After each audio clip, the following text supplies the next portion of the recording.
On this episode of the Oklahoma Breakdown with Iker and Lehman, presented by First Fidelity Bank, we jump right into local college football news. OU moved their opener, watch list season continues, and we remember the life of John Blake. In the National College Football Roundup, we discuss the NCAA Board of Governors' decision, or lack thereof, what the Pac-12 and ACC schedules will supposedly look like, and Michigan State quarantining their entire football team. In Football Guys Talking Basketball, we break down the Oklahoma City Thunder's scrimmages, we give you our winners and losers of the weekend, and get very controversial by presenting our death row final meal with items from local restaurants and keeping it local. Please download and subscribe to the podcast, rate it 5 stars, and write us a good review. Follow the show on Twitter, Instagram, Facebook, and YouTube. Just search Oklahoma Breakdown on any of those, and you'll find us. All right. Oh man, Michael Hosty will kick this thing off. It's time for the Oklahoma Breakdown.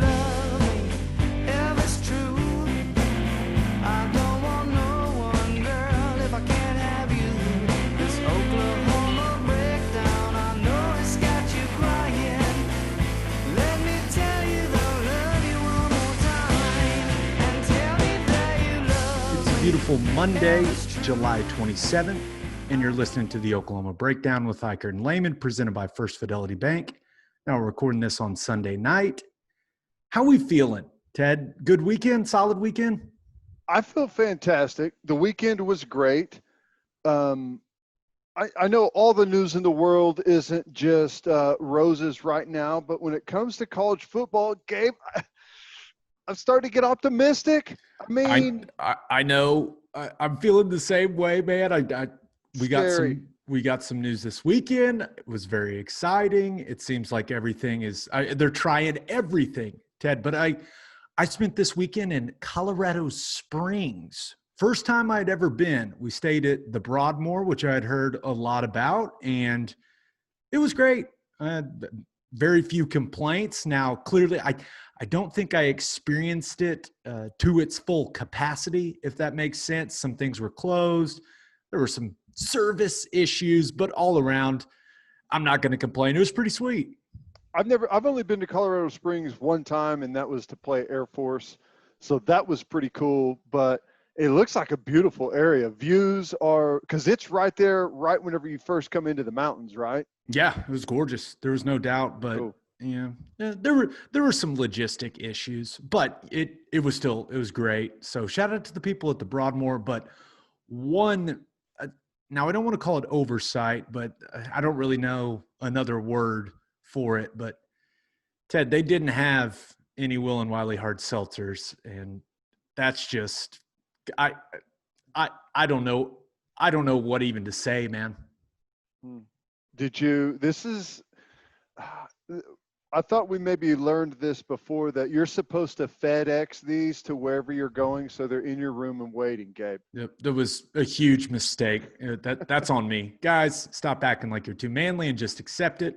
Hard seltzers are amazing, and there's only one hard seltzer that we drink on this podcast, and that is Will and Wiley Hard Seltzer from Coop Ale Works. It's perfect for any occasion. We drink it by the pool, at the lake, and at the tailgate. It's made in Oklahoma, and it is absolutely delicious. I dare you to try the pineapple and say it's not incredible. Will and Wiley is customized for the Oklahoma lifestyle. Go find it right now in a store near you, and go follow them on social media at Will and Wiley, and tag us when you're drinking it. All right, Ted, let's get right to it. The local college football news. The opener, it has officially been moved. Hey, apparently, Teddy, we've been talking about this. Apparently, they finally found that waiver in the stack of in the things to do pile there in Indianapolis, maybe. Someone finally cleaned out the back room and checked out the fax machine, had a fax sitting there from Oklahoma. Yeah, like, what is this? I don't know. Seems important. We should probably look at it. But OU and Missouri State is officially moved to August 29th. That gives them some flexibility at the beginning of the season. Still a lot of question marks about what this is going to look like, but now you look at it and the Sooners are going to play 3 games in 5 weeks to start the season. So we'll see what the coronavirus stuff and the protocols and all that stuff is looking like at that point in time. Now, I don't want to say there was a lack of details, but no broadcast details, no seating capacity details, no safety protocol details. Those are going to come down the line. But ultimately, I felt like this was good news. It certainly was great news for Missouri State. I bet they are thrilled. I can see it right now. The news came out this weekend, and Nick Saban said, "Those bastards, they're playing on week 0." So look for Alabama to be playing on week 0 for the rest of eternity so they can get that extra week of training camp practice. Yeah, do you think that's the biggest advantage for Oklahoma in this entire thing, is that they're going to get that extra week of practice? They're going to be, because they're going to be able to start earlier, right? That training camp date is going to move up because they are now a week 0 team. Exactly. If they would have got this news sooner, they would have been able to enter that enhanced training camp quicker too. But they didn't find out really early enough to take much advantage of that. So I think that's a big step, because we feel good about college football happening. We still don't know. So they may get into training camp, and we haven't had spring football. Who knows if we play college football? At a minimum, you're going to get in and start practicing and get more practice done before anyone else, if they do call this thing, say, mid-August. Yeah, and you look at it, training camp when OU was supposed to play, it was supposed to start August 7th. So you would assume it just bumps up a week, right? So they'll be able to enter camp, unlimited hours. That's always fun. Those are the best memories, right? Best news ever was whenever you learn you get to go to training camp a week early. Woohoo! Coach Riley, we get to start training camp early? All right. It would be miserable, but I think it's what a lot of OU fans wanted. They're going to have the stage all to themselves. There's going to be like 4 games as of now, right? From week 0. Now we'll see. I think that broadcast detail is something that a lot of people are interested in, because you think it's going to be the pay-per-view? Yeah, gotta I do. be, right? It's got to be. It's got to be, and I think a lot of people are going to buy it. Well, here's the thing. I would say the Army game is the game right now that you have the most doubts about whether or not it happens. We know that it's not going to take place in front of fans up there as it's scheduled. Is it going to move to Oklahoma? Is it going to be rescheduled for another year? I don't know. So with that being the case, it can't be the Army game. It's a road game anyways. You're not going to have Tennessee as a pay-per-view, so it's got to be that Missouri State game. Could you imagine the blowback if the Tennessee game got put on pay-per-view? I know that would never happen, but could you just imagine that? That'd be hilarious. It'd be great. Let me ask you a question. Okay, let's say week 0, Alabama or Clemson or Ohio State, any of the teams that are like you would consider Oklahoma to be in that group, and I think that's kind of your playoff teams. Let's say Clemson was playing some nobody on week 0. There's 3 other crappy games on, not Power 5 schools. Would you pay $45, $50, whatever, for a pay-per-view to watch Clemson beat some team 60-0? No. But the reason I ask is, Clemson's not my team. If it was OU, sure. Now, hopefully, we'll be at the game doing our radio gig, and because we're essential. Everyone knows that we're essential. Right.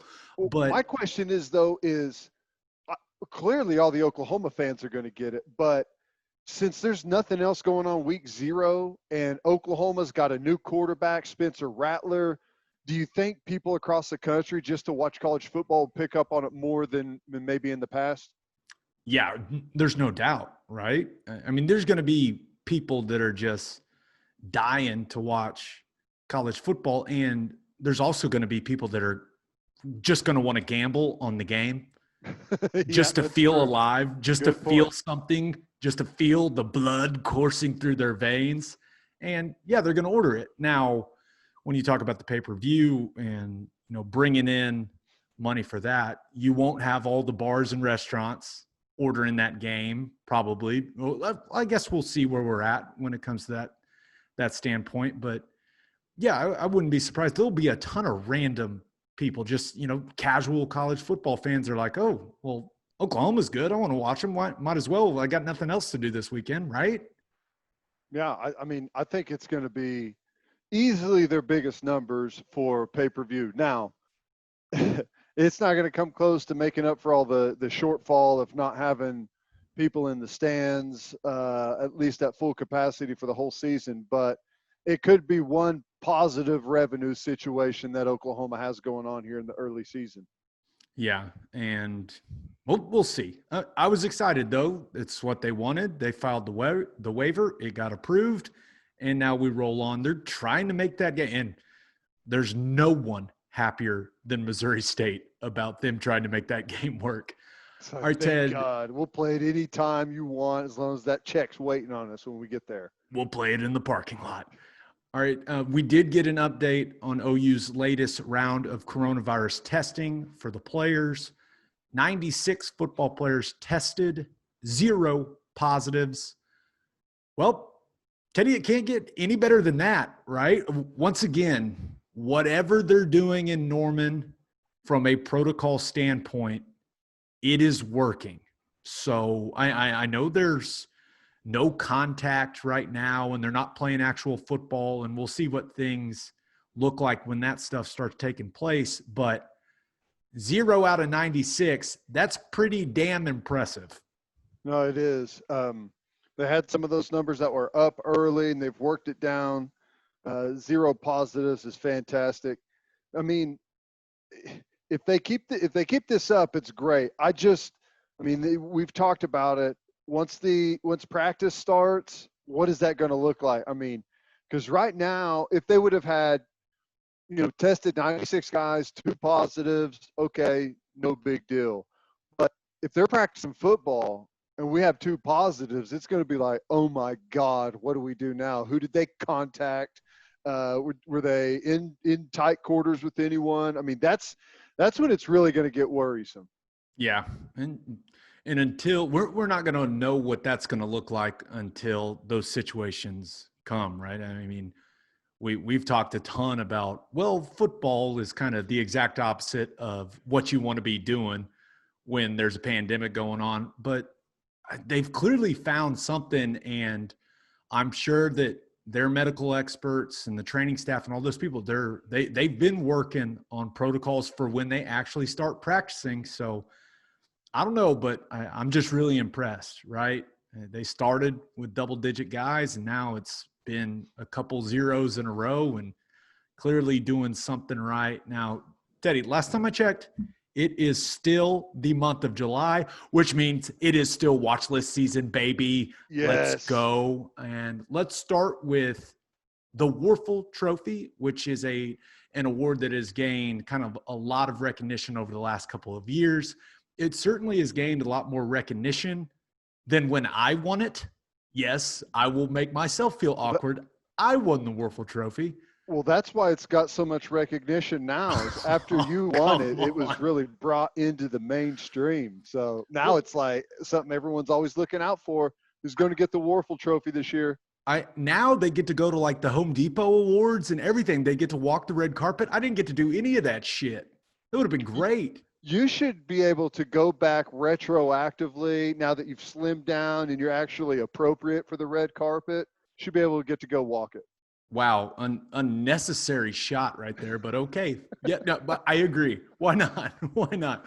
Now, Caleb Kelly is on the Warfall Trophy watch list. So this is a guy, he's been on it before, and if he can put together a good year with what he does off the field, because that's a big aspect of the Warfall Trophy. It's clearly your play, what you do in the community, and your academics.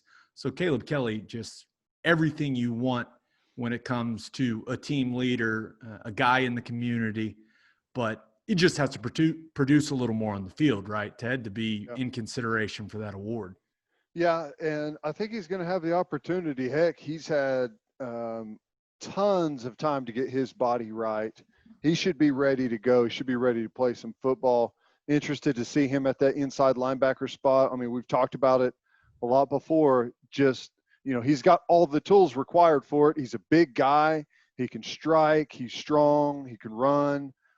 It's just a matter of getting more and more reps there and learning the defense and being able to play in it fluently to where you're not constantly thinking and wondering where you're supposed to be and trying to learn how to visualize things and track your keys and all that stuff. And, whenever he gets to the point where he's just playing the game, understands everything, and just flying to the football, he'll be just fine.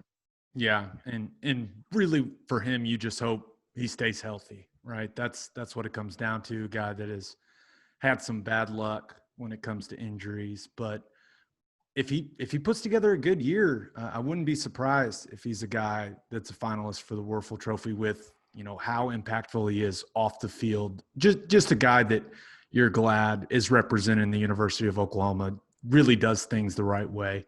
The next watch list is an award that I don't think a lot of people know exists, because when I saw it, I was like, wait, yeah, that's a thing, but I don't really remember who wins that ever. And it's called the Horning Award. Are you familiar with this, Ted? No, I didn't know what it was until you wrote it down on here. Yeah, I had heard about it, I think, and then I was like, wait, am I just lying to myself that I knew that this was an award? The Horning Award, that is Hornung. Hornung. I don't even know how to say it. So there's no way I knew this was an award. Horning is in my mind proper, because who says Hornung, right? Hornung. You can't even get it out of your mouth. But it goes to the most versatile player in college football. So a guy that plays offense and special teams, defense and special teams. Every once in a while there's a guy that plays offense and defense. And the Sooners' Trey Brown is nominated for the Horning Award. And he's a guy that clearly we're expecting big things from in the secondary this year, a guy that has the talent to be a lockdown corner, but also let's not forget that speed, right, in the return game. So if he can make a big splash defensively and then have a couple, kickoff returns for touchdowns, that would put him in a good spot to win this award, I think. Yeah, and you just look back at the list of guys that have won it. It's a pretty good group. Jabril Peppers won it in 2016 from Michigan. Everyone remembers him, played all over the field.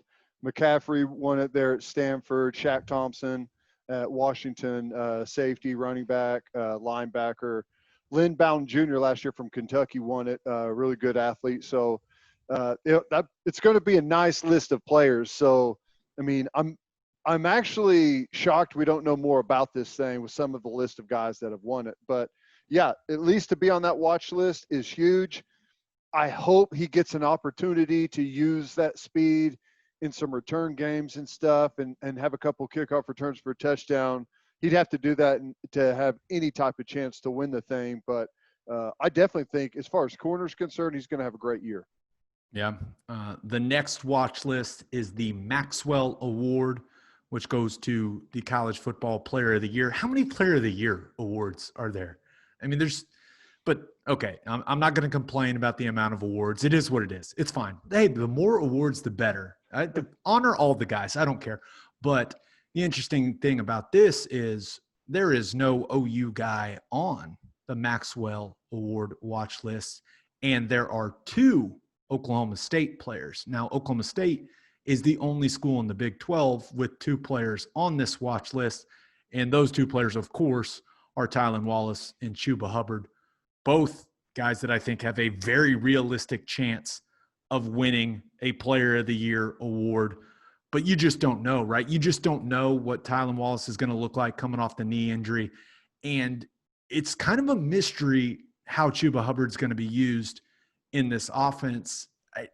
We've talked about there's no way he's going to get the same workload. Now, maybe he gets a few more receptions. I could see that aspect of his game becoming a little more involved this season, catching some more balls out of the backfield, maybe some more in the screen game, things like that. But when you have 2 players that are this good, Teddy, it's almost like the Jason White and Adrian Peterson thing, right? Where if they're both playing really, really well, Stealing votes. they're going to steal votes from each other. Exactly.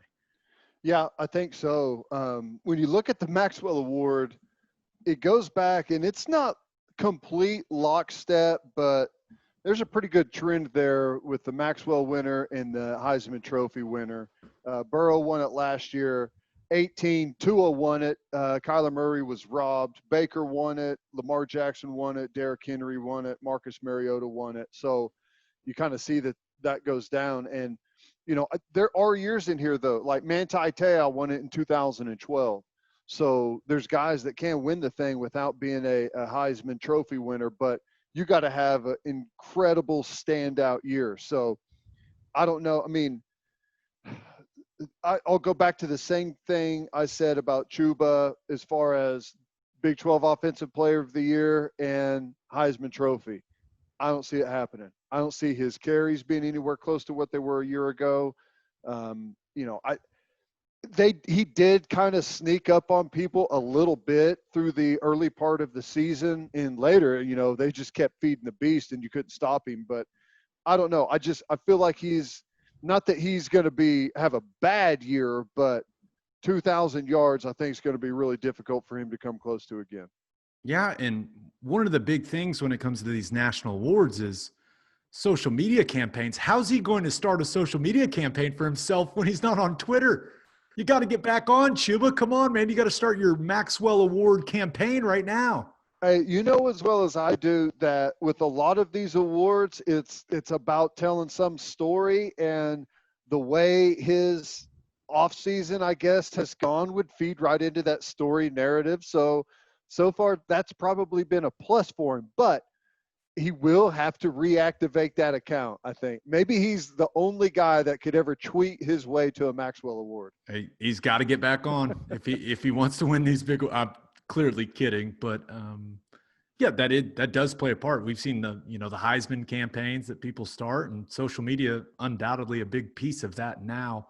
Now, another piece of local college football news: there had been a little rumor, right, that OU Texas could possibly go to a home and home the next 2 years. Joe Castiglione talked to our man Toby Rowland and basically shut that down very quickly, saying that Chris Del Conte and him haven't even talked about that. And he gave us a nice reminder that they have a contract with the Cotton Bowl.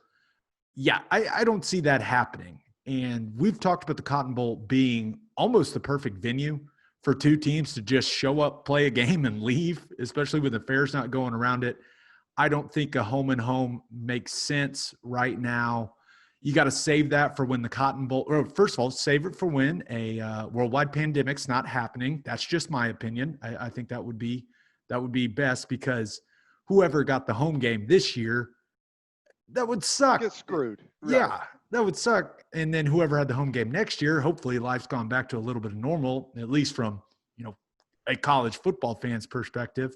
And they would have a full packed house, when this year that ain't what it's looking like. So, yeah, it didn't make much sense to me. You got to save that home and home. And I really want it to happen eventually.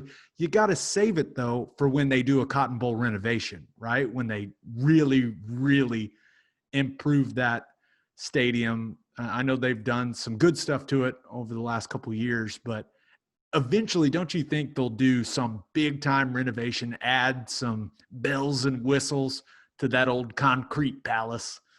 I mean, I think it's possible. It's going to be hard for them, though, with such few events that they host there. Whenever, Jerry Jones built that monstrosity in Arlington, that kind of changed things. So they could use a renovation, though. Bathrooms, could use a little updating. No one ever complains about the bathrooms at the Cotton Bowl. Come on. It's like everyone tells me every year you got to bring your waiters with you to the Cotton Bowl for the OU Texas game. Pretty horrible. But it's not pee. It's water. It's just water. It's not right. pee all over the floor.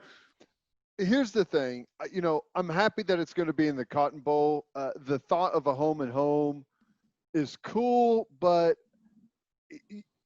just like you said, that someone's going to get the short end of the stick, and that would have been us in this scenario. So while I would love to, a lot of people wouldn't want to go to a road game in Austin. I think it would be cool. I'd like to do that, but I mean, all that being said, it's going to be the weirdest, most I don't know.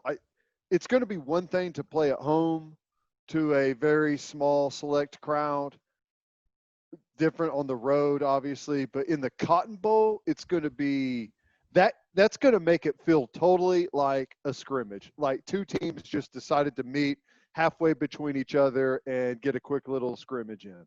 It's going to be Yeah. strange. Yeah, I don't look forward to that. Hopefully we take a big turn for the better before that game rolls around. And then the last piece of local college football news is very, very, very sad and unfortunate. John Blake dies at the age of 59. Now, clearly, a lot of people know him from his association with OU, right? From Sand Springs, played nose guard for Switzer, was a hell of a player, won a couple Big 8 titles, coached as an assistant at OU, coached for the Cowboys, and then replaced Schnellenberger at OU, becoming the first black head coach in any sport at the University of Oklahoma. He recruited guys like Rocky Calmus and Roy Williams. Just so sad that he's gone so young. And it seemed like he had made some lifestyle changes. And he was actually on the Buffalo Bills staff when I was there. And he was just a ton of fun to be around, man. We called him the Blakester. He was always fun to have a conversation with. We could always shoot the shit about OU and have a good time talking about the Sooners. And I saw that news this weekend, and it just sucks, man. 59, just way too young. And he meant to a lot of people. And I know he didn't have a ton of success as a head coach at OU, but that's irrelevant. He was an absolute pleasure to be around during every experience I had with him, and just going to be missed, man. You hate to see anyone go that early, but a guy that influenced so many players, Ted, it's just incredibly sad. Yeah, it is. I had Trent Smith on the show last Friday to talk about it after the news broke, and he had some really good things to say. I had always heard about how good of a recruiter Coach Blake was, and I met him. I had a couple interactions with him, nothing too much, but was hilarious, outgoing, biggest personality in the room. But Trent was talking about his recruiting class, and I had no idea. I mean, I knew these guys obviously played at OU, but the recruiting class that Trent Smith and those guys came in with is pretty amazing. Rocky Calmus, Roy Williams, Trent Smith, Damian Mackey, Andre Woolfolk. I mean, to a team that won like 4 games in the last 2 years, went out and found some really good, talented guys, got him here. And obviously those guys all turned down into really good football players. And there's other guys on that list too that, Frank Romero, there's a bunch of them. It was a really good recruiting class, but just the fact that I always go back to this. I feel like I reference this every single time we do a show, but whenever we had Cole Kublik on and talking about coaches and developing relationships, and, Trent talks about his grandpa developed a relationship with John Blake. Trent's grandpa ran the greenhouses on campus that used to be on campus, and John Blake used to walk by there and was interested in the flowers and stuff, and ended up being lifelong friends with Trent Smith's grandpa. But it's just like he was a guy that was relationship oriented, and if you ever talk to any of his former players, they all absolutely loved the guy. Here's another thing. And a lot of people know this and have heard this by now, but whenever I heard it, it was jarring to hear that, yes, you mentioned it, was the first black head coach in any sport at OU, but he was 34 years old whenever he got the job. And Wow. Lincoln Riley was 34, I believe, whenever he got the job. And that was like, wow, that's a huge story nationally, how young Lincoln Riley was. He was the offensive coordinator. Blake, to my knowledge, had not had a coordinator job anywhere, had just been a position coach guy. So whenever Oklahoma brought him here at 34 years old, first black guy of any sport to be head coach, I mean, that was groundbreaking, man. That was big time for Oklahoma. Young, 34 years old whenever he got that job. I didn't realize that. Yeah, and just you can imagine how charming he was in his interview, because I mean, if you've never met John Blake, that is a guy that he's just a fun dude to be around. And like you said, he just knows how to talk to people. He was always a good time, always. And he will be missed by a lot of people. So rest in peace, Coach Blake. You were the man. You're the man. Quick funny thing about John Blake before we go on. The first time I met him, so after my senior year, I went out to train in California.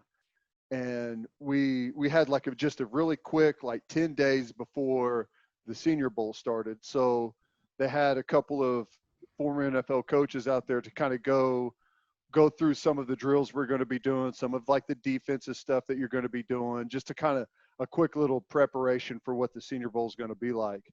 And Coach Blake was there working with the defensive line guys. And so like whenever I first got to LA, I was meeting everyone out, and they were out at dinner, and everyone had already been there for like a month, but we just played in the national championship game. So I was the last one there, and I'll never forget. I walk in this restaurant, and I can kind of see the group back in the corner. And the first thing I hear is Coach Blake said, "Hell, there he is right there. That's pigeon toe guy. Don't give me no slew-footed guy. I want a pigeon toe guy any day." And I was like, "Oh God, there's Coach Blake." So it was funny. He was, the moment I met him, he was the loudest guy in the restaurant. Had everyone at the table laughing and smiling. He's a great guy. And you are very pigeon-toed, like very pigeon-toed. That's right. Yeah, so RIP to John Blake. He'll be missed. Gone too early.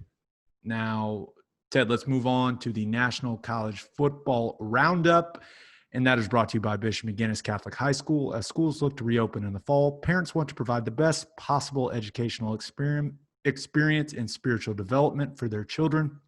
There's no better place for that than Bishop McGuinness Catholic High School. A 1-to-1 iPad setting makes McGuinness students fully prepared to continue high-level learning from home. A 12-to-1 student-to-teacher ratio guarantees no student is overlooked. In addition to athletic programs and clubs, Bishop McGuinness's college prep curriculum offers 22 AP courses. Financial aid is available. For more information, visit bmchs.org.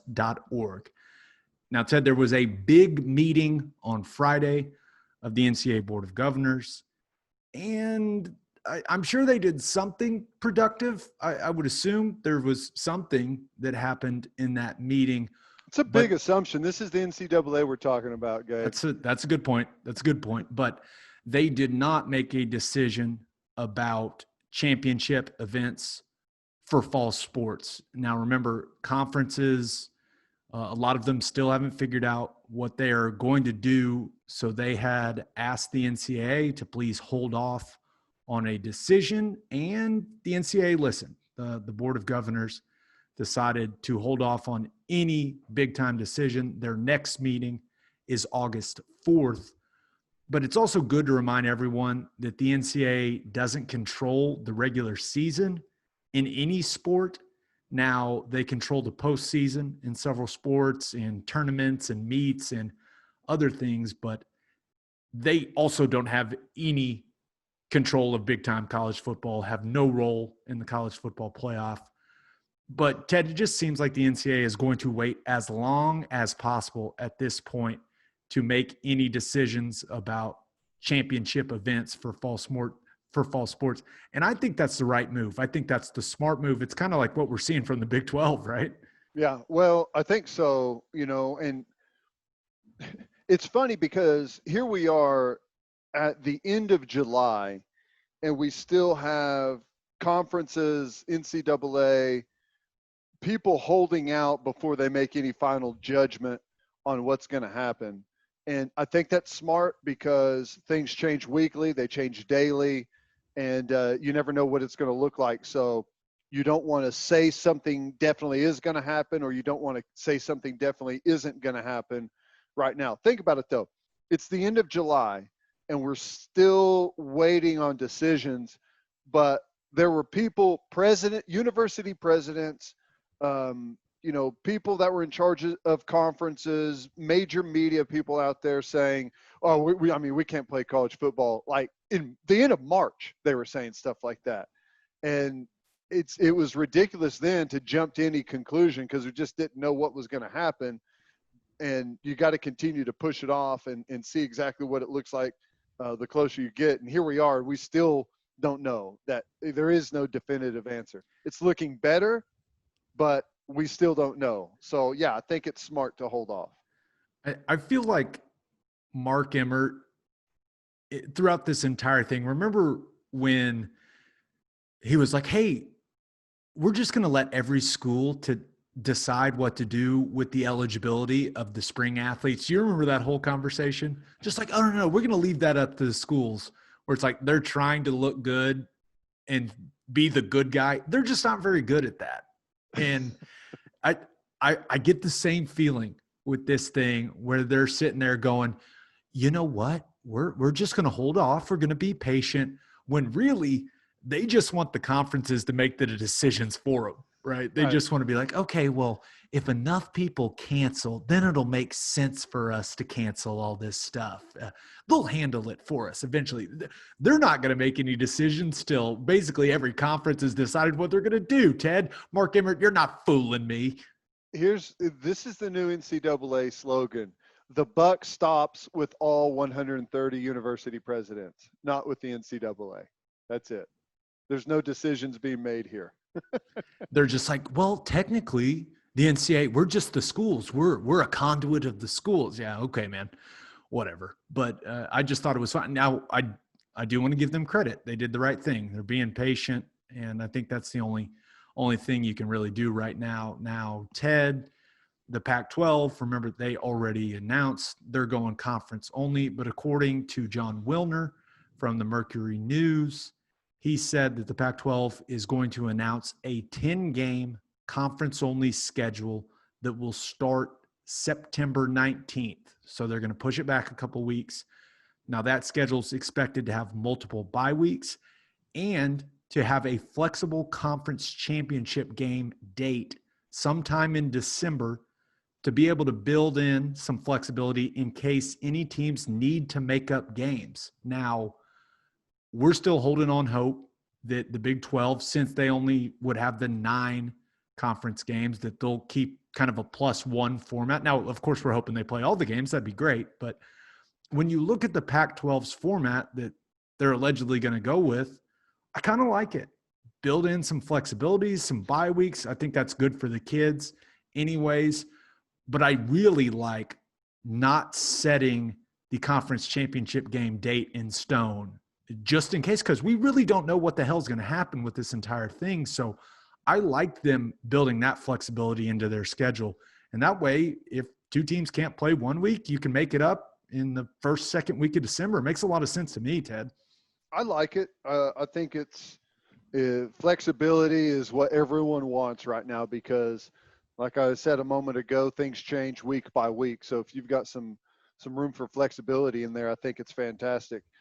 And I don't want to put the cart ahead of the horse, but I think it's interesting to see how some of this flexibility works with, say, a bowl schedule or just anything to where, like, if they've got to move it back in December a little bit, and I don't know, there's just and who really cares about bowl season right now? Let's just we'll play the season. Right. Let's just start playing before we even worry about that. But let's just get to week 0, shall we? Right.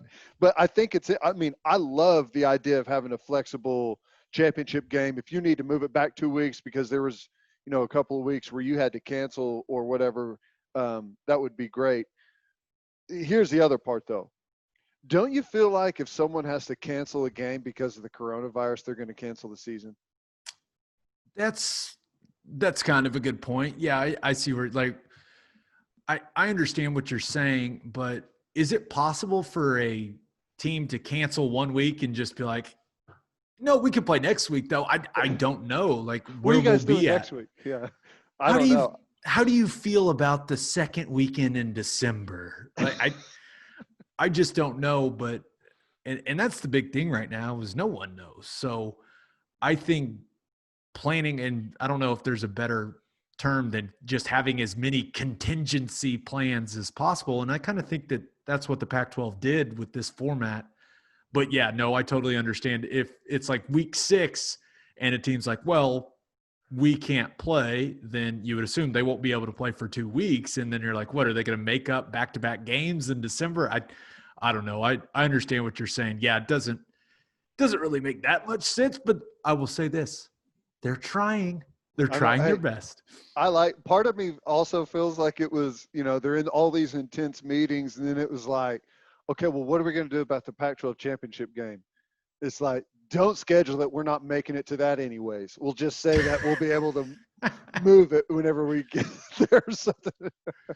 We'll cross that bridge when we come to it.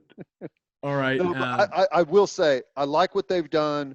I thought maybe, I still think like the Big Ten and the Pac-12 acted a little bit too quickly and put a bunch of other schools into a scramble with going non-conference and not having everyone in on the decision. Remember, Joe C said it kind of took him by surprise. So I still think that they were a little too quick with it, but I do like that they're still playing football.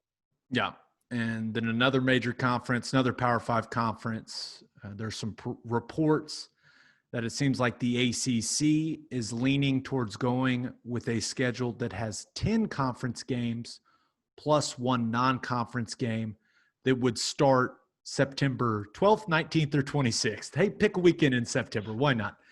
Now, the interesting part is what will happen with Notre Dame. And this has become a highly debated topic.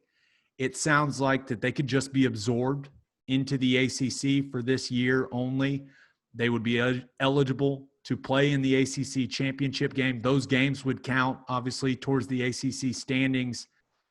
But it's just going to be really interesting. I don't know when the vote is. I would assume it's soon, right, Ted? If this is the plan, and that's what these reports are saying, it'll be interesting to see what the ACC presidents vote on that whole deal, because Notre Dame certainly brings you more eyeballs, right? There's no doubt about that. And that's why they already had, 6 ACC opponents scheduled. But they're also pretty damn good. So I could see some of the presidents in the ACC being like, no. This isn't good for my football team. Our school's not supposed to play Notre Dame this year. I don't want to take that L. I could see that happening. I'm not sure how political this will get. I could see the leadership at Notre Dame saying something to the effect of, take care of us now and we will take care of you down the line, possibly. So it's just really interesting. And the Notre Dame aspect of it is fascinating for me. No, I love it. How many teams are in the ACC? 14? Is that right? Like 75 now, right? I think so. Well, it's going to go, the voting will go 74-1.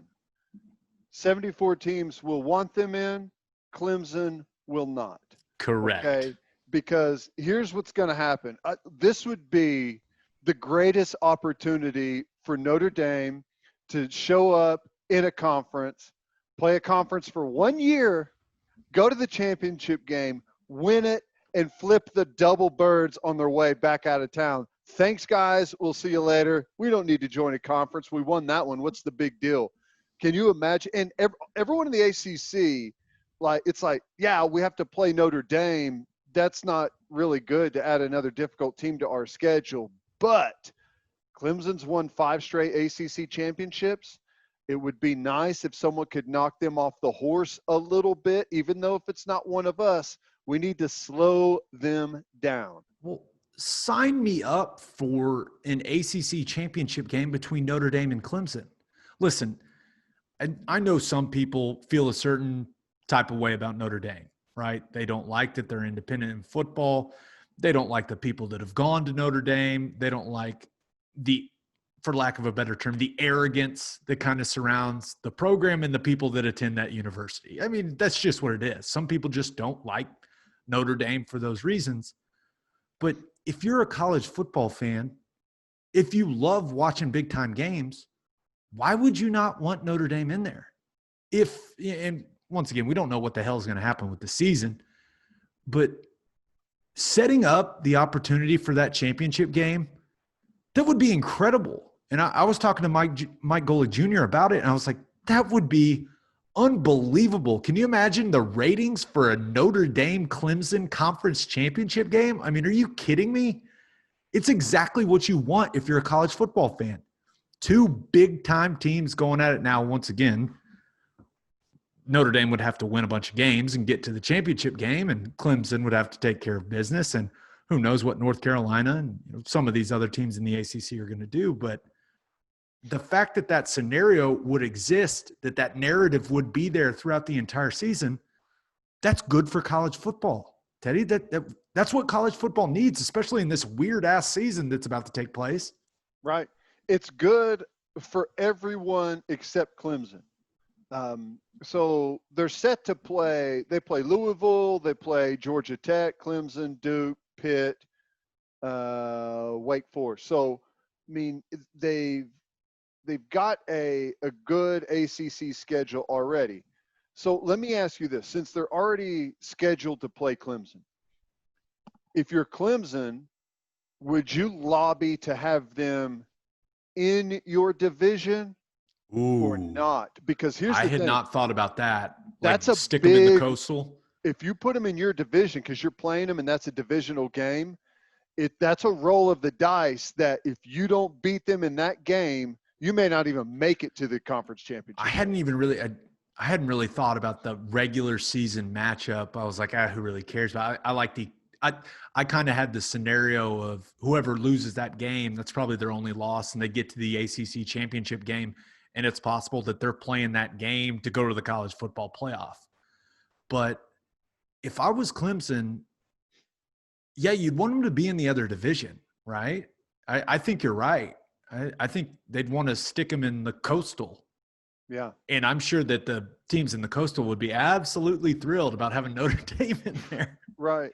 I mean, it's fascinating for a couple of things. And like the perfect scenario for not just college football, but for Clemson, for everyone, and I know there's no way you could ever convince Clemson of this, but it would be for them to lose a really tight game at Notre Dame and then play them again in the conference championship for a chance for a rematch. I mean, that would where you get the best ratings. Like Clemson goes and beats Notre Dame. Okay, they already beat them once. But if Notre Dame wins that game, everyone's going to want to see the rematch. So I think that would be the biggest numbers for TV. I think it would be great for the college football playoff. I mean, that would be an awesome scenario for the ACC. Because right now, let's be honest, it sucks. The ACC sucks. With Florida State being down, it's been really a really bad conference. So add Notre Dame would be great. They've been really good. 11-2 last year, college football playoff the year before that. So yeah, I'm down. Yeah, sign me up. Now, speaking of Clemson, remember, Ted, when they were the Corona king of college football? We just thought that Dabo was having chicken pox parties, having guys spit in each other's mouths. Well, they don't have any coronavirus cases in their program. Now, on the other hand, Michigan State's entire team somehow is now quarantining for 14 days. And I understand Michigan State, they had a few staff members test positive. I think they had a player test positive, but the entire damn team has to quarantine for 14 days. I'm a little confused on this because it's the first time we've seen this. What happened to the contact tracing stuff? What happened to, keeping players in small groups and distancing them from the staff? during practice. Like, I don't understand. Why don't they just test everybody? How dumb were they being with the interactions between players and coaches? Teddy, I'm just confused. I want you to explain it to me like I'm a 5-year-old. What the hell happened at Michigan State? I don't know. I've seen nothing reported as to what happened other than the information that you just relayed to the listeners. That I originally heard one staff member and one player. Maybe it's multiple staff I think members. they added I think a second staff member was added. So, but that's only 3 people. I know. That's what's crazy. You've completely shut down right whenever we're starting to head into things picking back up. This is the scenario we're talking about, right? That all along that's had me saying you can't play college football under these circumstances. If they're going to shut down over one staff and one player, or 2 staff and 1 player for 14 days, what are they going to do? Like, training camp is what, Gabe? 10 days away, 2 weeks away? Is it the same thing then? You're going to stop training camp for 14 days? Because if you can't do that. And remember, there was supposed to be some sort of, right, remember the 6-week preseason plan that we talked a ton about, kind of the enhanced training camp and then camp. Like, is Michigan State going to check off all the boxes? Because remember, it was supposed to be kind of a ramp up period, right? Are they going to have enough practices under their belt to be able to play their first game? Because remember, there was supposed to be that was supposed to be the acclimation period for college football in this weird ass off season. And now they're just taking 2 weeks off during what is supposed to be that ramp up period to get ready to play. It's unbelievable to me. I would assume that Michigan State is following the same guidelines medically that most everyone else is. Joe C has talked about the guidelines they're following as far as what constitutes a contact between a person who tests positive and someone who doesn't. It's like 10 minutes of close contact without a mask, right? So if what Michigan State is doing in off-season workouts, and they've been able to do walkthrough, it's kind of some enhanced walkthrough type stuff where, you obviously don't have pads or a helmet on, but you can go through some team activities. So they've been actually doing that. So if what Michigan State's been doing, and they're following those same contact guidelines that most people are, if that's what they're using for their contact tracing, 1 player and 2 staff members has shut the entire thing down. And we're not even playing football yet. So this is the exact same scenario you're going to get during the football season if you have a positive test. It's going to shut everything down. My initial reaction when I saw this was, well, what the hell were they doing to where they are that worried, right? Like, what were they doing to where they were like, okay, this thing's, it could get out of control? Because from all the reports we had heard about Michigan State, they were kind of on the leading edge, right, of getting back to work and being smart about things. And then I don't know if they just relaxed. Maybe I don't know. I can't wait for some more details to come out about this, because to just shut everything down, I mean, every single guy, what the hell were the Spartans doing? I need to know. Like, were they just I don't understand. The first thing I thought is the first thing I think anytime I hear that a team has had a player or staff member test positive is, we're this far into this pandemic and you still haven't figured out how to falsify the test results yet. I mean, come on, we're trying to play a college football season here, folks. Well, what are we doing, Michigan State? You're making us all worried. What are you You're making doing? Everyone look bad. You're making us all freak out. You're making the fans nervous. Stop it. All right, Ted, let's move on to our segments. And since it is Monday, we're going to do a little football, guys, talking basketball, FGTB. We've got basketball to talk about, dude. We've got real basketball that took place in the bubble and Orlando. Of course, we're going to talk about the Oklahoma City Thunder because that's our squad. Now, the Thunder scrimmaged the Boston Celtics on Friday. Looked good, 198-84. And then they scrimmaged the Philadelphia 76ers on Sunday, and it did not get off to a good start. That first half, Thunder couldn't hit a three if you would have paid him $1 million to do it. And there was a big-time comeback by the Thunder second unit in the third and fourth quarter, and it was really fun to watch, even though it was just a scrimmage.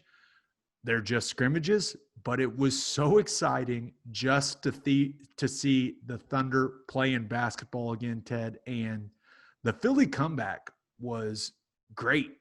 I mean, that was very entertaining. I found myself watching the game, watching Andre Roberson hit those threes, and yelling at the TV. And I was yelling, and I was looking at my wife, and she looked at me, and I was like, this feels so normal. We're screaming at the TV watching basketball. This is feeling very normal. What's not normal about it is it's a scrimmage in a bubble in Orlando, but who cares? Who cares? Right? Who cares? I'll tell you what I think is so cool about, I haven't watched very many of the scrimmages down there. I'll be honest with you, but I have watched some decent bits and chunks of the Oklahoma City Thunder stuff. And this is why I really like this team. They look like an AAU team or a little league team having fun at a tournament at Disney World right now. Isn't that what it looks like? It looks like they're enjoying playing together, which once again, you and I, when we were in the National Football League, we both been in locker rooms. You didn't have to like the guys you played with. I mean, you're coworkers. You don't have to be buddies. You just have to win, right? And it seems like these guys for the Thunder play well together, which is the most important thing. But it also seems like they actually enjoy each other's company, which is a bonus in professional sports. And totally out of the ordinary when it comes to the NBA and the NFL. There's always, and there probably is on this team too, but usually there's some visual cues to tell that, those two guys don't like each other at all. And we kind of had to watch that and try and figure that out for years with Durant and Westbrook, right? If you had to read the room, what's going on here? If you had to guess that one player on the team, like the one player on the team that isn't well liked, Muscala? But then again, he buried a couple threes. He had a tip dunk, and the bench was going crazy. I think they even like Muscala. That's a great question, because even though they all look like they like each other, there's still someone there that they like the least. And I don't know. I'll have to watch. That's the new homework, to figure out who is the least liked Thunder player in the locker room. Now, one guy that certainly I don't think is the least liked is Andre Roberson, because they played the Celtics on Friday. He plays his first competitive basketball game in over 900 days. And it was so cool to watch him just be out on the court again. And then he goes ahead and makes us all damn near cry by hitting back-to-back threes to essentially complete the Thunder's comeback against Philly. Ted, I'm not a big I am a believer in the plus minus, but not just like one game, one-offs plus minus. But the man was a plus 29. And I'm not the most analytical basketball fan on planet Earth. I do like looking kind of at some of the new age nerdy stats in basketball. But even my dumb ass knows that plus 29 is real good. Yeah. Hey, man, whenever you're it's like the missing – I don't expect Roberson to all of a sudden come back from this injury and be a 40% three-point guy. I don't expect that at all. But if he could be the defender he is and be like a 30% three-point shooter, I mean, it changes everything with the Thunder, everything. Because you could keep him out there, and you have to defend him out there in the corner, and he turns actually into a weapon. I mean, we've played, whenever he's out on the floor, we've played 4-on-5 offensively for however many years since he's been out there. So If that turns into where it's something that's consistent and they can count on him for it, that's a game changer for the Thunder. Yeah, there's no doubt. And the shot looks good. The hitch is gone. It It's looks nice better and than the old smooth. trebuchet shot from the Yeah, corner. I'm not gonna lie. I kind of missed the trebuchet just because I think that would have made a cool T-shirt. That would have made a cool T-shirt at some point. But incredibly happy for Andre Roberson. I've said it a lot. I wasn't going to believe that he was going to play in the NBA again until I saw it with my own eyes. And not only is he burying three-pointers now with really smooth form, but his lateral quickness, he looks like the same guy. I mean, it's unbelievable, dude. I just hope that he stays healthy and he's able to contribute, because he's starting to look like the old version of him. And I don't want to get too excited, right? Because he's only played in 2 games and you don't know how that knee's going to hold up physically, but it's just so damn cool to see him out on the court again. Now, let me ask you something, because you know this team pretty closely. You follow them very closely. You've had probably quite a few interactions with the guys. I was once told something by this guy used to work for the Thunder. So I believe him whenever he said this, but it just didn't really make a whole lot of sense. He said, and this is back whenever Russell Westbrook and Kevin Durant were still there, and we were all trying to figure out, like, whose team is it? Who really runs that locker room? Who does the whole team gravitate towards? And this gentleman said that the person that runs the locker room is Andre Roberson. He's the guy that runs the locker room. He's the guy that on the buses. He's the guy. I like what so.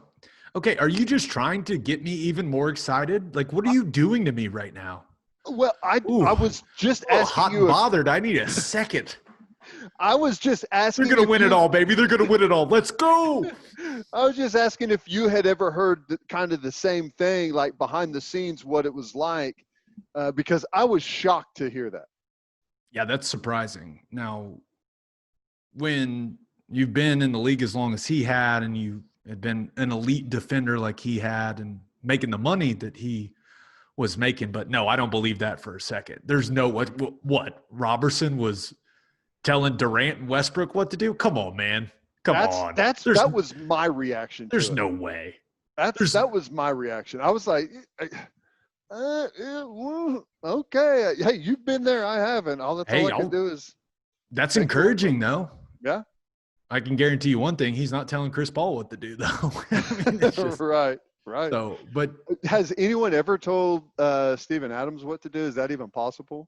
No, especially when he looks as healthy as he does right now. First of all, he looks lean. And I know there's been some jokes about what he was doing back in New Zealand, just like wrestling his siblings or whatever the hell he was doing.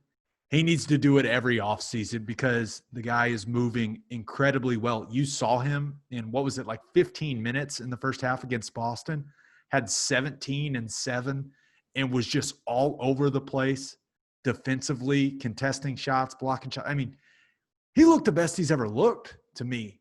I think a lot of guys, I mean, not just Thunder players, football guy. I mean, I think everyone just a long time away to where you can't go out. You're not going to restaurants every night. You're either working on your game or working on your strength and conditioning and working on your injuries that you've had. And I think this break has just gotten everyone healthier and feeling better about where they are. I mean, I think it's not just the Thunder. It's not just NBA. It's all sports. Yeah, and you see it with some of the young guys on the Thunder.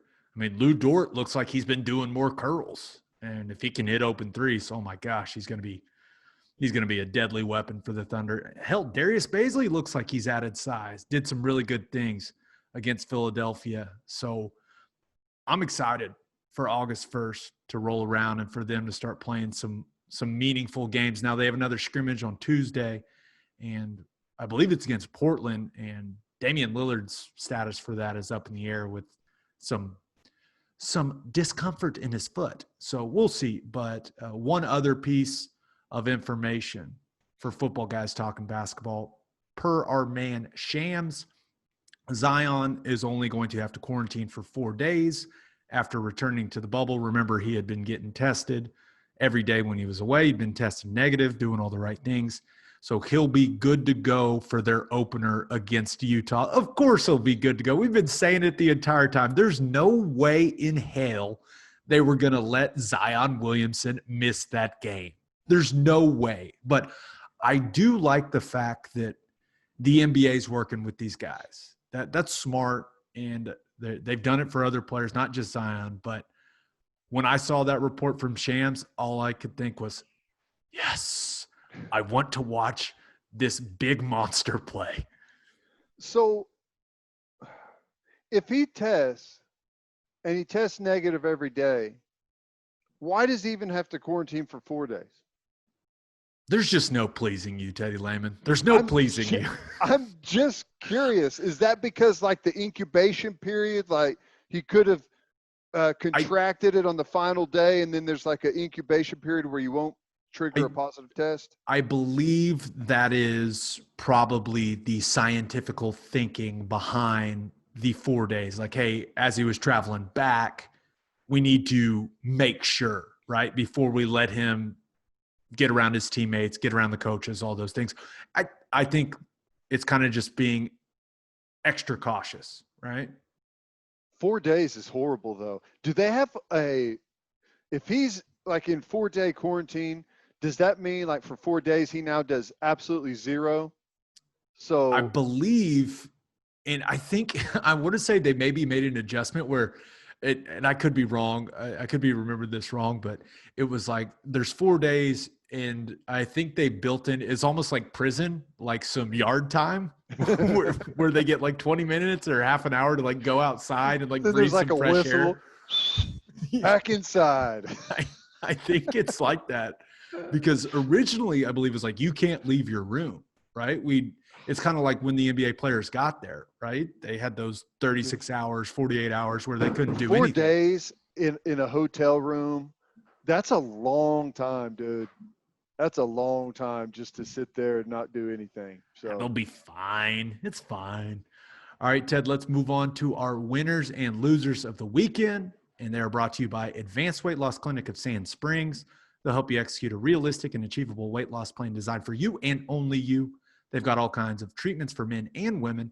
Their licensed and trained experts combine diet and exercise with hormone therapies to maximize your results. If you're struggling with low libido or low energy, Advanced Weight Loss Clinic of Sand Springs can help with that too.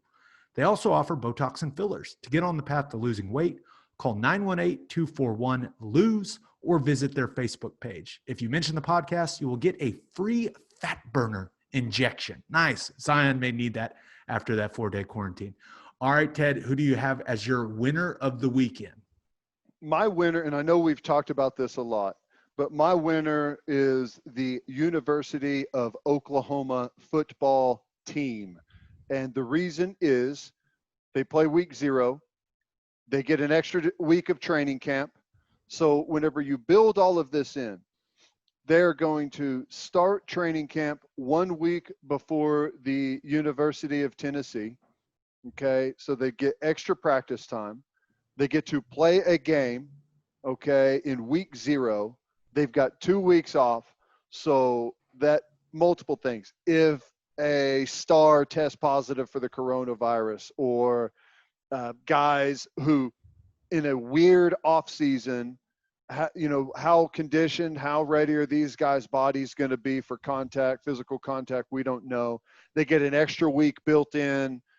Sprained ankles, pulled hamstrings, strains, whatever you might have, they get an extra week to regroup and make sure they're completely healthy, work on whatever weaknesses they may have had, sit back, watch Tennessee. So I think it's awesome the way that the first part of the schedule is now going to go down for Oklahoma. They get extra practice over pretty much everyone else in college football other than 6 teams, right? And none of those teams are going to matter whenever it's all said and done.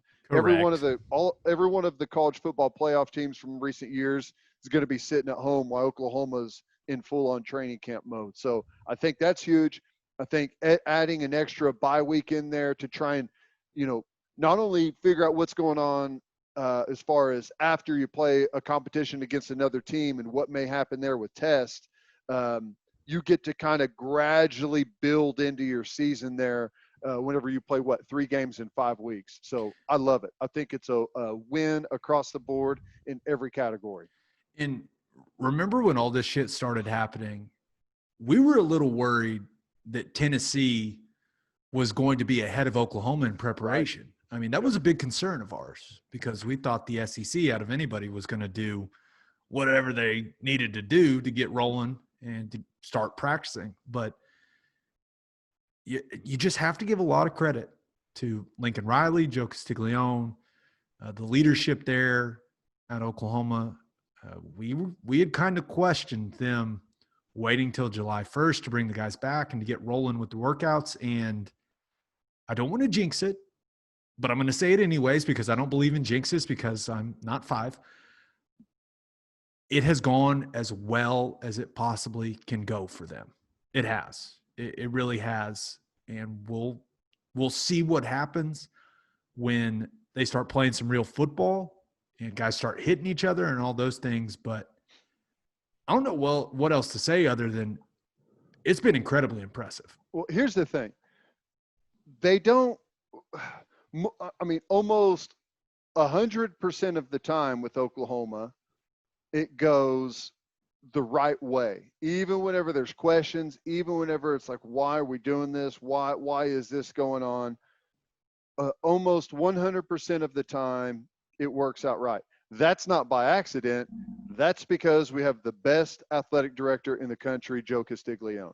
Like he doesn't make a whole lot of public statements about what's happening, what they're going to do. He's working behind the scenes, and even whenever sometimes you may be frustrated by lack of, just direction, maybe publicly what's happening, you can rest assured because at the end of the day, whenever it's all said and done, whenever you measure yourself up against all the other 128 or however many Division I teams there are, at the end of the day, Joe Castiglione is going to have Oklahoma in the perfect position for whatever it is that they're facing, and this is no exception. Right. All right, who'd you have as your loser of the weekend? Oh, my gosh. Fauci. He just a bit outside. I do. It was bad, dude. It was bad. It was so bad. It was bad. And I do feel for him a little bit. Here's a extremely old guy, nerd, by the way, who probably hasn't thrown a baseball in 60 years. So I really can't blame him that much. But the opportunity is great. You've gone from, even though it's an incredibly important position, you've gone from nobody in the world knew who you were 6 months ago. Other than the other nerds, right? The other infectious disease people.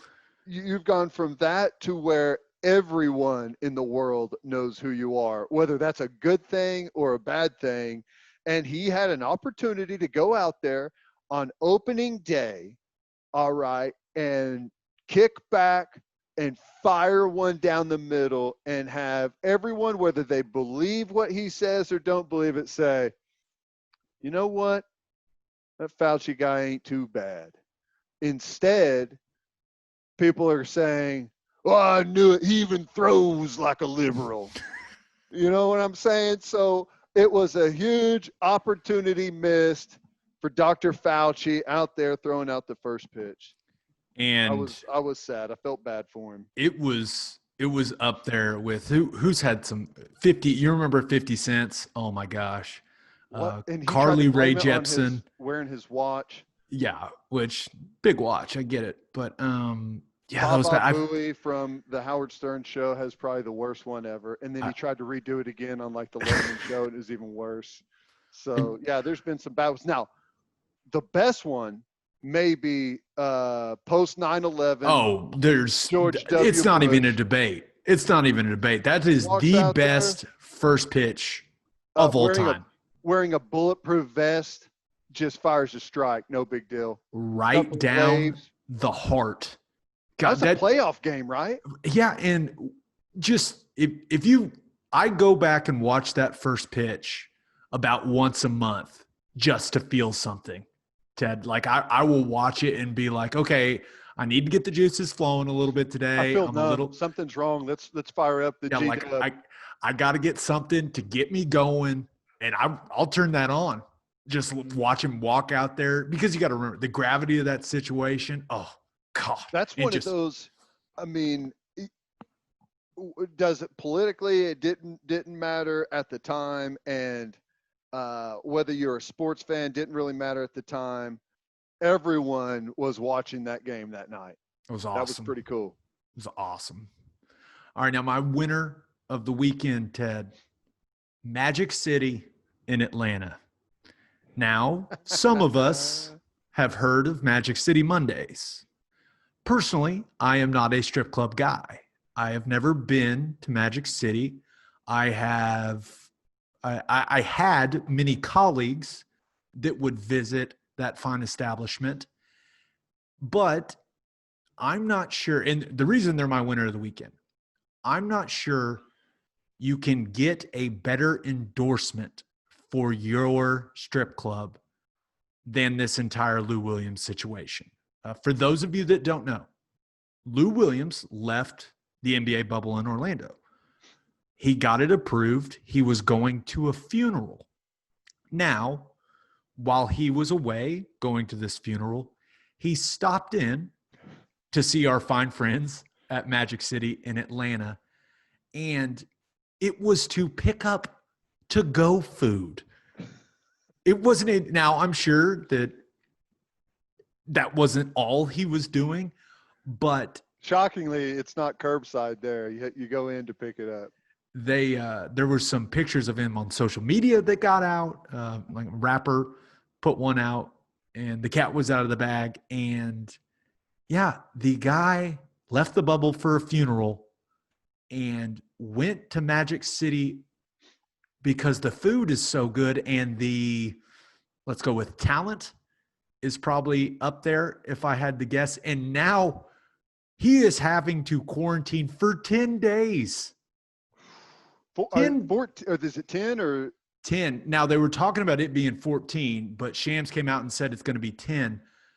But the interesting part of it is how damn good is the food at Magic City? Like now I'm curious to where it is worth you having to quarantine for 10 days. You have to deal with this public. I don't know if he's embarrassed because it's pretty well documented how Lou Williams rolls when it comes to his nightlife. I mean, he's about that life. But so you've got the public backlash, you've got the quarantine, and if you're missing games for that, I can't imagine they're going to pay him. No. Right? There's no way. No. So, but if you're Magic City in Atlanta, you cannot buy a better endorsement than that. Then yeah, this guy left the bubble and he just had to come see us. He had to come see us. Yeah, a couple of things here. First, I just, I was happy to see that Lou Williams was able to get over his grieving situation quick enough to stop. He was sad. He needed a little pick me up. That was the first thing. The second thing was the amount of people that came to his defense saying, no, you don't understand.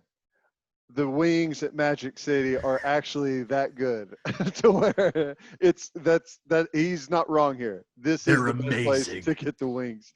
So I thought that was hilarious. He had a bunch of people coming to his defense there, which by the way, Magic City, send us an email if you want. We have sponsorship spots are filling up fast. So. And in all seriousness, I think we have maybe room for one more sponsorship. Maybe. Good stuff. No, but that's hilarious. I think if he misses the opener, which I think he's going to miss the first two.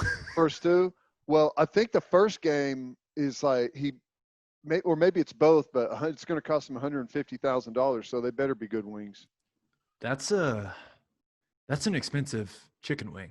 Just think about it, though. I mean, that's so much money just to it's get so some much wings, money. bro. And I know he's made a lot of money, but I mean, what are we doing, Lou Williams? Here's the other thing. Like, imagine being a coach or a I love. teammate, and it's Did like, you hear Doc Rivers talk about it? He was like, we obviously weren't happy to hear about that, but I believe the term he used, he was like, I wasn't, no one was on that journey with Lou, so we don't really know, all the details. I was like, journey? What? yeah, I'm waiting for Was he on the a rapper, quest? I'm waiting for the rapper to send out the other picture with Doc Rivers picking up his to-go wings there from Magic City 2 with Lou Williams. No, it's amazing, and stuff like that has to frustrate the hell out of teammates. I mean, it's 2 games. Maybe it doesn't matter, but maybe it does, man. Maybe it does. It's got to just totally frustrate you. And the other thing, 10 days of quarantine, like 4 days is hard. Now he's got to do 10 days of just doing nothing but sitting there. It's like the NBA has turned into every bad parent out there, to where now it's basically an extended timeout. You did a dumb thing. Now go sit in your room. You can't do that. There's consequences, Lou. You can't do that. You're All right. grounded. My loser of the weekend, NFL players' social lives. Now, unless that, maybe they'll just pull a Lou Williams and say, fuck it. Maybe I don't know. But, well, I can guarantee you that guys will. All right. Now, whether or not they get caught and they've got a rapper friend that tweets out their picture, I don't know. But because that's the thing. If the guy doesn't send out the picture, then maybe no it's one not. knows. Yeah, maybe no one knows. But yeah, what a bad friend. Now, the NFL and the Players Association, they got a lot done in the last couple of games. Came to agreements on a lot of things. The acclimation period with strength and conditioning and walkthroughs, the practice length and structure during what they're calling the ramp-up period, and they ironed out the details of the contact integration period that will lead up to week 1. That's all great. That's all very positive news for NFL fans, for football fans. But according to Pro Football Talk, there is a lot that the players are giving up in this negotiation. And NFL players allegedly can't attend indoor nightclubs. They can't attend indoor bars unless they're picking up to go food. So maybe they can pick up those Magic City wings. I don't know. They can't go to indoor house parties that have more than 15 people. They can't go to concerts. They can't go to professional sporting events that are inside. They can't go to church services that are indoor that allow over 25% capacity. Now, this is the part where where it's very clear that the league is serious as hell about this. If an NFL player violates this, they can be fined, which of course, you see NFL players fined about all kinds of things, right? But if a player tests positive for the coronavirus and it is known that they did one of these things and violated what was agreed to, then they won't be paid for the games that they miss. And this is the part where I went, whoa. That can also, if they violate this and they test positive and it leads to them missing games, it can also lead to future guarantees in their contract being voided. I saw that and I went, oh my God, like the NFL is not playing around with that. Guys just aren't going to have social lives. Teddy, they're just not. They're just going to have to deal with it, right? Because just like the Lou Williams situation, if you're an NFL player and you go to one of these places, someone's going to take a picture of you and it's going to get put on Twitter or Instagram. I mean, that's just how it's going to be. So these guys aren't going to be able to do any of this stuff. They're just going to be hermits all year, and maybe it'll lead to some better football. I mean, think about this. In the NFL, you get 17 weekly checks. That's all you get. That's your entire salary for the 365-day calendar year. Well, I mean, I imagine they would have a 14-day quarantine if you test positive. I mean, it may be more than that. So I could see a situation to where if a guy breaks the rules, then eventually a couple of days later tests positive, he could miss 3 games, right? So you're talking about almost a quarter of your salary if you have to miss 3 games. 3 of your, well, not quite because it's 17, not 16, but 3 of your 17 checks. If you're Russell Wilson, and Sierra would never let Russell Wilson get out of the house, right? But you're talking, you're making $40 million. He makes $2 million a game. Oh, because he's over 35 million. Yeah, so I think he's somewhere near 40 this year. So it's like that cost him $7.5, $8 million.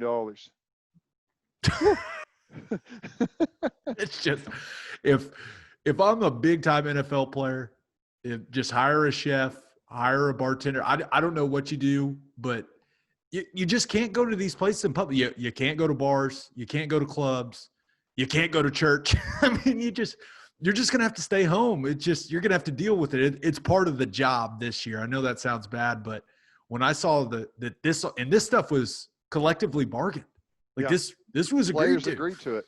So that's part one is you stand to lose a huge percentage of your check if you do violate this and have to miss games. The second part of this is we are about to see the most competitive season of NFL football in history. I'm talking about record games for everyone is going to be dialed in the entire season.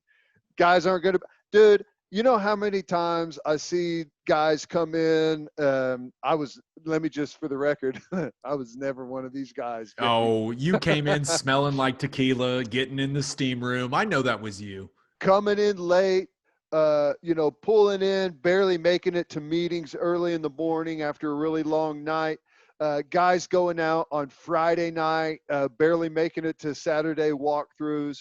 I mean, Monday and Tuesday, getting it in. Guys, if you get a victory Monday, flying to Vegas to go party for 2 nights. So we're about to see more guys locked in and prepared on Sunday than ever in the history of the NFL going back to the beginning. Or we're going to see a bunch of guys get suspended for violating these rules. I know you're putting your faith in these guys, but come on, man.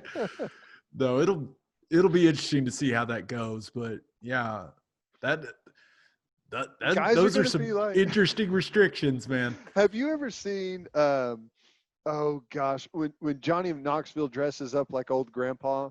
Oh yeah. There's going to be guys that have like these get-ups that they're going out on the town in. Like they have like a full makeup artist come and put them in just so they can go to the bar. So they can go party. We'll see, but I thought it was so interesting. Can't wait to see the first guy that messes that up. It's going to be hilarious. All right, Ted, let's finish up with everyone's favorite segment, Keeping It Local, where we highlight what's going on in the great state of Oklahoma. And we had a couple things to choose from. There were some stories about how the housing market here in the Oklahoma City Metro is booming.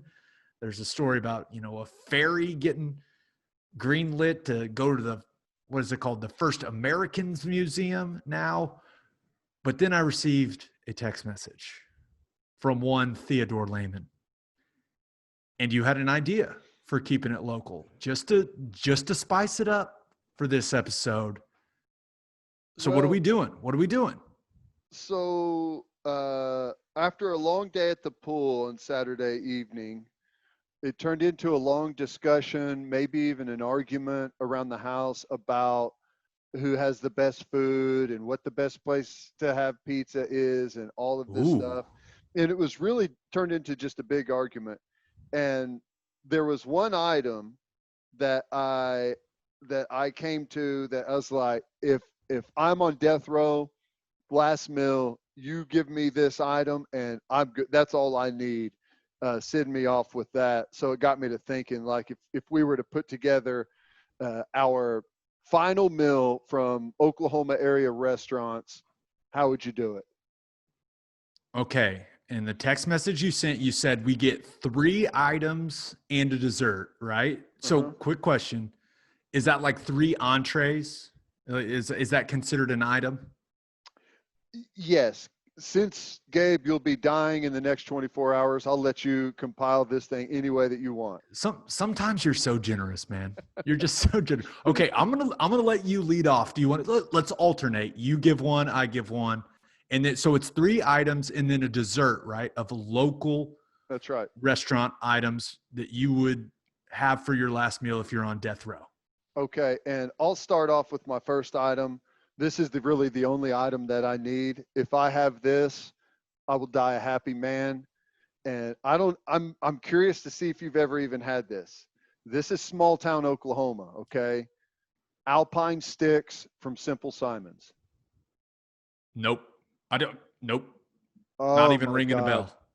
So Simple Tell, Simons is like a pizza place they're only in Fort Gibson has one. They're in small towns and they're just kind of random throughout the state. It's called Simple Simons, and they have this bread that has like, it's got cheese on it, and then it's got like creamy Italian that's like baked. It's called Alpine sauce. It's like baked on top of it. It is the greatest item ever at any pizza place, any Italian place that I've ever had. And it's at the small town Simple Simons in Oklahoma. Alpine sticks. Alpine sticks. Mm-hmm. Never had them to my knowledge, but that sounds the fact that you are so passionate about it makes me like, when are we going to Fort Gibson to get some of these? Like what, this week? I'm seeing where the closest Simple Simons is right now. I don't even know if there's one on this side of the state, but they're just in random places. I know there's one in Fort Gibson, or at least there used to be. There's one in Eufaula out randomly by the lake. They're just the last time we went to Eufaula, we were just randomly driving back from the lake on like a Sunday, like mid-morning, and we passed Simple Simons, and I made my wife slam on the brakes, go back, and we sat in the parking lot, waited for them to open, and then ordered. Okay, I got to try this place because that's ridiculous. Okay, I got to try it. I got to try it. All right, my first one, I'm going with a bacon cheeseburger with grilled onions from Nick's here in Oklahoma City. Now, I get the curly fries, right? Because, I mean, it comes in the same basket, right? So I get the fries with it. That's fair, right? For you like, people know this by now that for just a one item for you, it's an entire meal. That works. So That's true. That's you get true. everything. So I'm going to go bacon cheeseburger with grilled onions from Nick's Grill in Oklahoma City.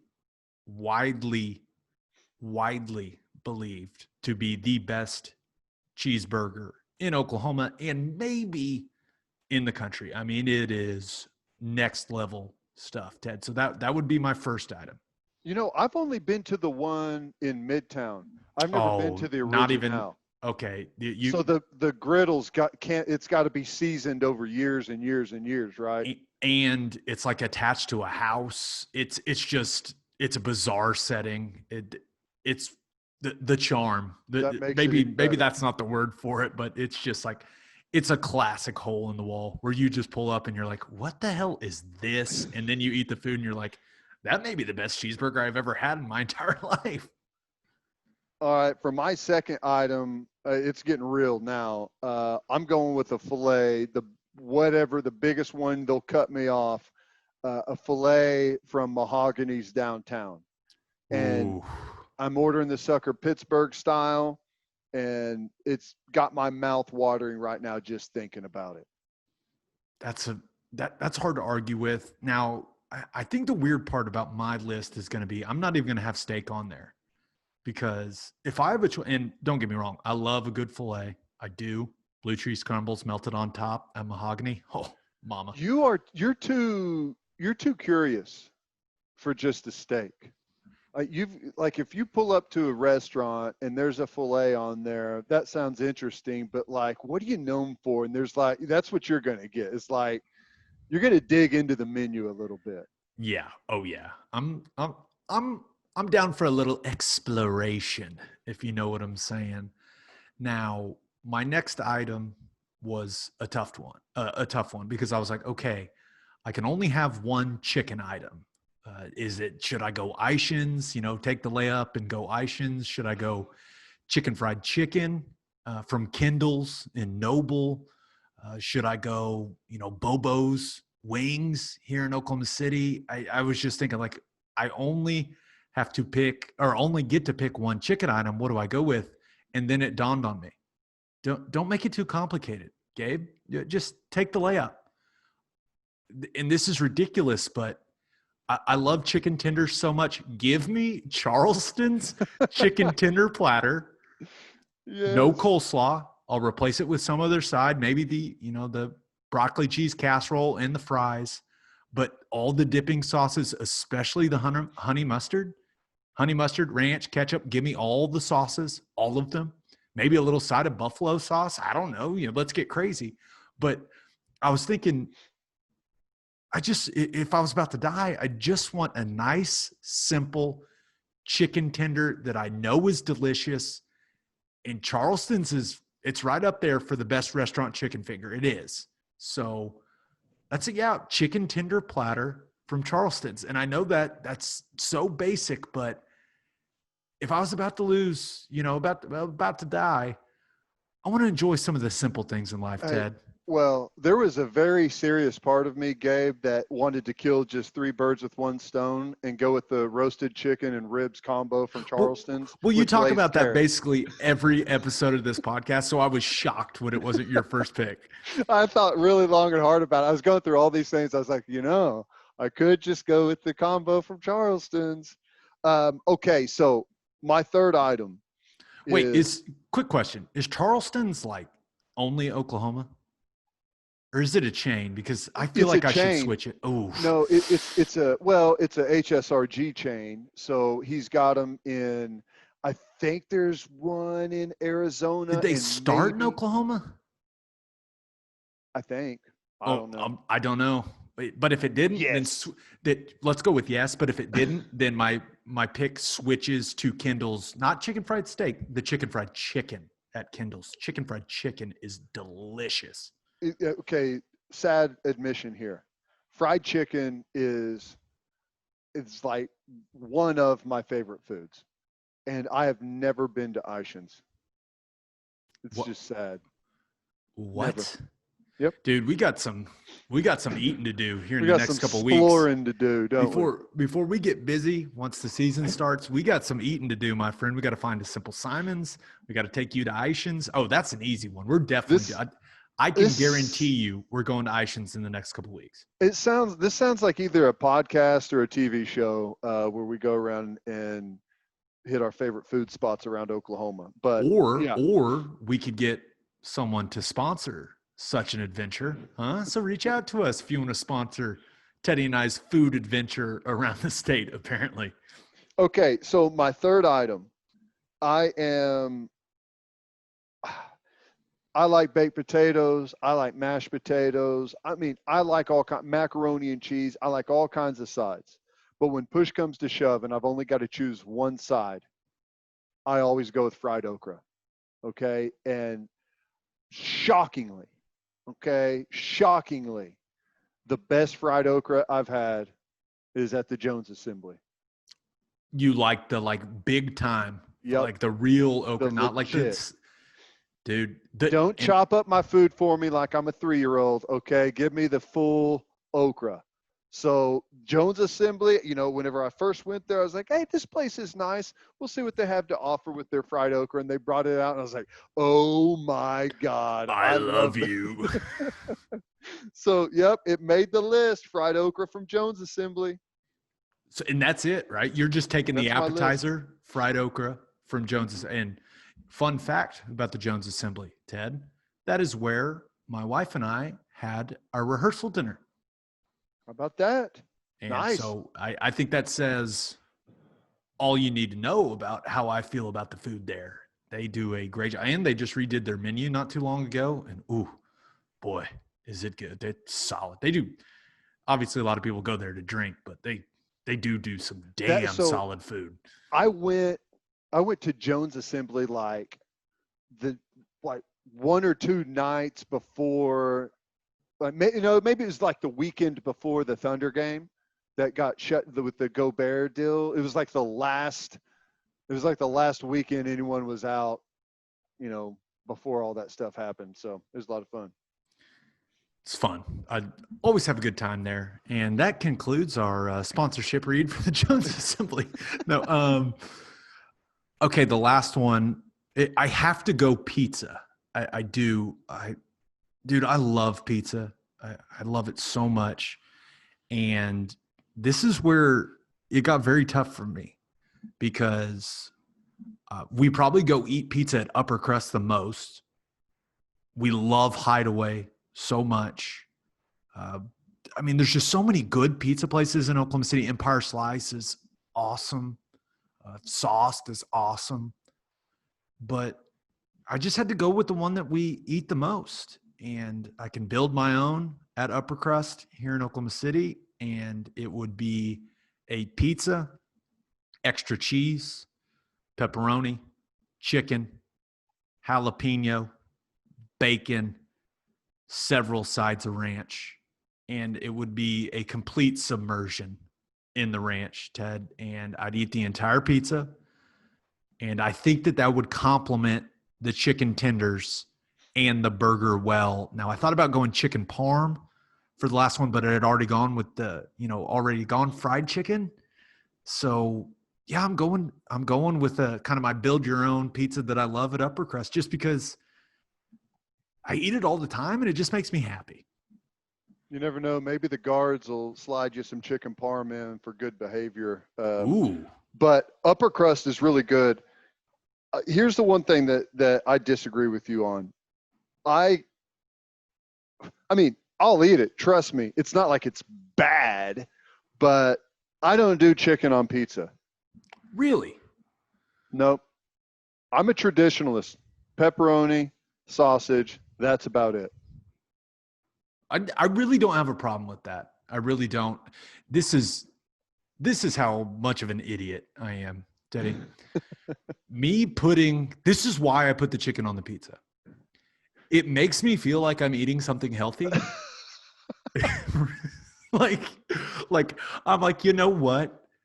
This is cheese and these fatty meats, but hey, there's some grilled chicken on here. I'm getting my protein. This is lean. What's up? It's like I'm still taking care of myself while treating myself. Like, you're not a just complete monster scarfing down this entire thing of meat and bread and cheese. It's like, no, grilled chicken, that's good for me. Like, I'm still fueling my body. My body is a temple. That's kind of why the chicken's on there. I'm not going to lie. I don't know if I'd really thought about that till I just had this moment of realization. I love it. It's kind of like whenever you get your receipt back, and it says, look, you saved $10. It's like, oh, cool. But then you're like, hang on a second. You can't save money by spending money. So I didn't save anything. No. I don't want to hear that, especially when there's like the online sales. It's like Nordstrom or one of those places where it's like 60% off. I'm basically stealing from these people. Look at these idiots giving me these great deals. Oh, I am the king of that. Like, I saved $300. Well, Gabe, you spent $2,000. Well, still I saved $300.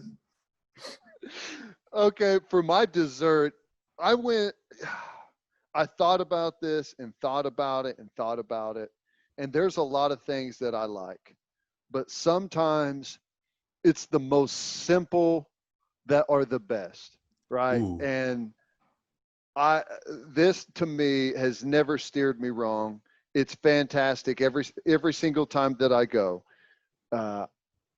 It doesn't really get any better for me.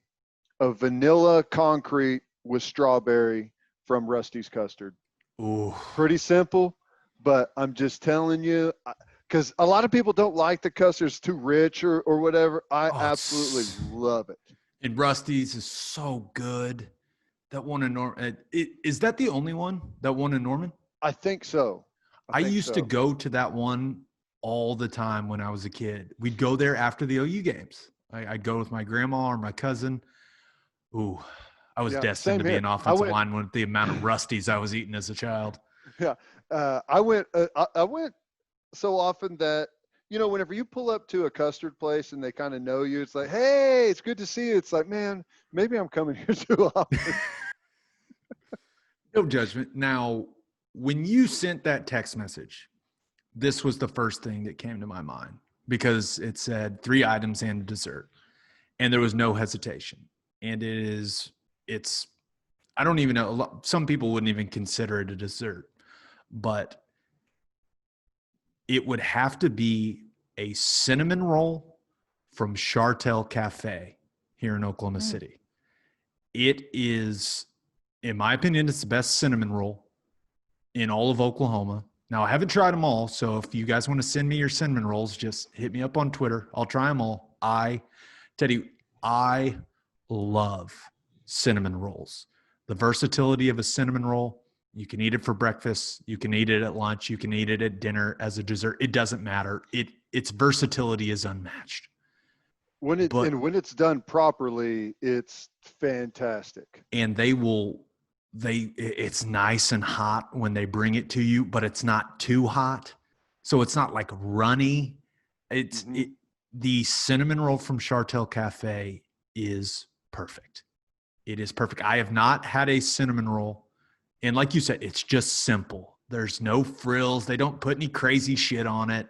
It's just the cinnamon roll and the icing, and they don't need anything else.